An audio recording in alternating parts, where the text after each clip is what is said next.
Yeah. What was some of the advice that you've given to Mark, or especially earlier on his journey, or even more recently? Yeah, well, Microsoft, the one big challenge we had is we were so successful by the late 90s that we got into antitrust difficulties. And in retrospect, we could have handled that better. And so I've been very open with Mark. I used to brag that I didn't have an office in DC, and I didn't, what a great country that I didn't have to talk to politicians. Well, that was a mistake. Now,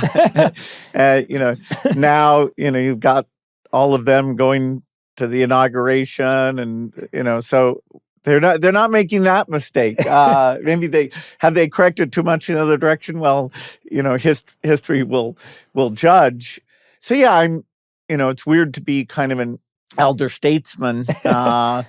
Satya, who runs Microsoft, has done such a brilliant job. And one of my great fears when I left Microsoft to go do philanthropy was how bad I would feel if it wasn't doing well.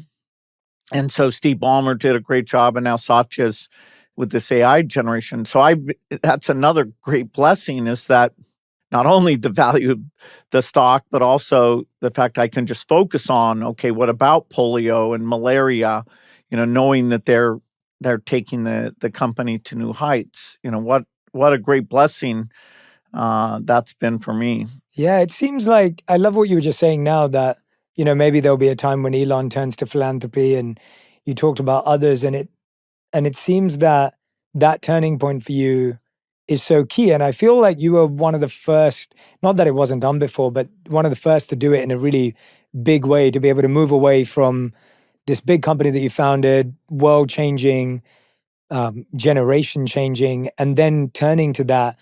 And that service element, to me, I was intrigued as to why do you believe that that's almost where every one of these people need to go? Like, why is it that you believe that turning to a life of service and giving back is core for Elon or whoever else it may be? Well, it's pretty insane. This is a world where somebody can have over $100 billion. I mean, that, what is that?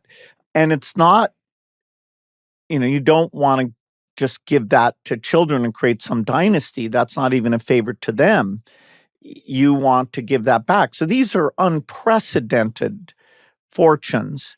And if you're a great innovator and you know how to gather scientists together and think about problems, then there are some government is risk averse, and particularly poor countries don't have that capacity to think about eradicating malaria or solving malnutrition. There is something that philanthropy can have these outsized results in terms of lives saved, almost like, a great startup does on the side of innovation.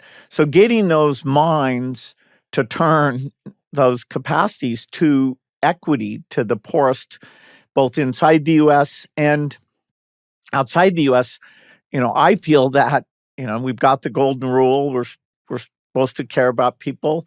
There are times when it feels like sympathy for poor people outside the country is lower today than it's been, but I know that'll come back around because of the moral logic there. I think I believe is very, very strong, and I found it so fulfilling.